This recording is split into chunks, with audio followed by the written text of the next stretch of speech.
And you just mentioned marketing. I think it is very important to have a marketing strategy. You showed me some of your listings and what you've done in the past for more expensive homes and for less expensive homes. Your strategy is the same. You are basically offering the same 100% of yourself for every listing. How do you have that vision, what you should be doing for your seller? So a lot of it starts the first time I meet with a client and the first time I view the property and I see what we're working with. Sometimes I walk into a property and it is photo ready that day. Like I feel like I walked into a model home. That's just the way they live. That's their house. And that makes my job easy. But more often than not, that's not the case. Because even when somebody has a beautiful home that they take care of, where they have very nice furnishings and nicely decorated, we still have to make some changes to prepare it. Because even a gorgeous home like that, the way you live in it is different than presenting it as a product for sale to the public. Especially if they have kids and dogs and cats. Oh yeah. We always need to hide stuff. We always need to get rid of stuff. I tell people we're going to come in and we're going to get rid of a lot of your stuff. We want buyers to experience the home, not your things. Now, it's great when there's nice things to elevate the property, but we want to create empty space. We want to create, because that's where value comes in. You want the buyer to focus on the property itself versus looking at family photos for half an hour. Exactly. And pets. We want to eliminate all signs of pets. People like pets. I love pets, but we don't want to see them or smell them when we're trying to sell a house. It just becomes a distraction. So that's where the marketing plan starts. And I have thrived in my business by approaching each situation that it's not just a property. It's a person, it's a family, it's a situation. And just like we work with different properties in different ways, we also work with different situations in different ways. Because, the typical happy story of, a happy buyer buying a house, this is great. It's not always like that. For buyers, it usually is. Usually buying a home is a happy thing.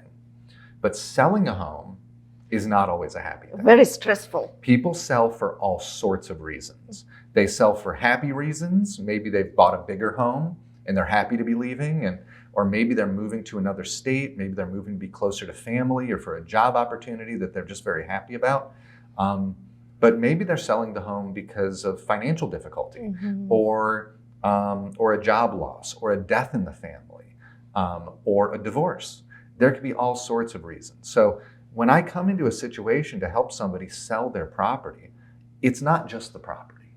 It's the people. It's working with the people. It's understanding their perspective and putting myself in their shoes to see, how do I serve them the best to achieve their goal? For most sellers, getting the highest price is the most important thing, but not all. Different situations, Like how fast are you selling it, for example? Yeah. So that could be different reasons. And you shared your experience with Matterport with me before we got to the interview, and you really enjoyed using the product, and you discovered it during pandemic. Please talk about that. Sure. So when the pandemic hit, and suddenly we were trying to figure out, okay, how do we show homes? How do we show homes safely? And how do we show homes when people physically cannot travel from another city? So Matterport, I don't actually know how long it had existed already, but that's when I really discovered it. And so I figured out what equipment I could use. I got the equipment. I decided to, practice on the next listing I had. I actually practiced on my own home first. I made a virtual tour of my own home. And I said, you know what, this is great. Let's do this. And I like being hands-on.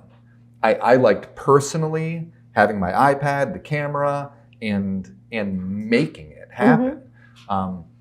And it became an incredibly valuable tool, not just in selling my services to clients, but in, I think, serving the industry as a whole. You're even using it on rentals.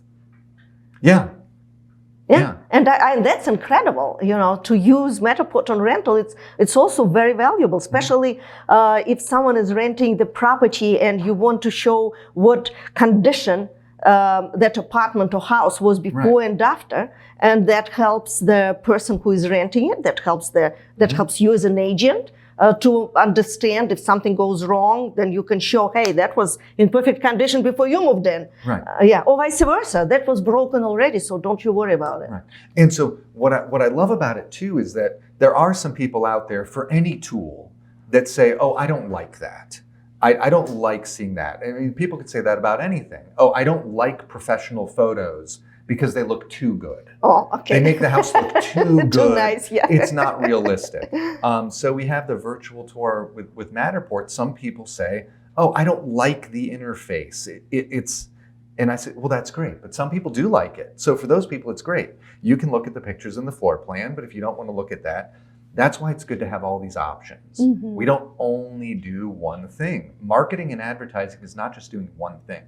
It's doing a whole array of things so that different things will appeal to different buyers. No, I totally agree with you. And plus, you are not doing it for yourself as an agent. You are doing it for your potential buyers. You are giving an opportunity for hundreds of thousands of people to visit your place versus coming to an open house where you can have, 60 people in a weekend, not even, and that is really that is a great difference. And it's fun to use. I mean, it really is.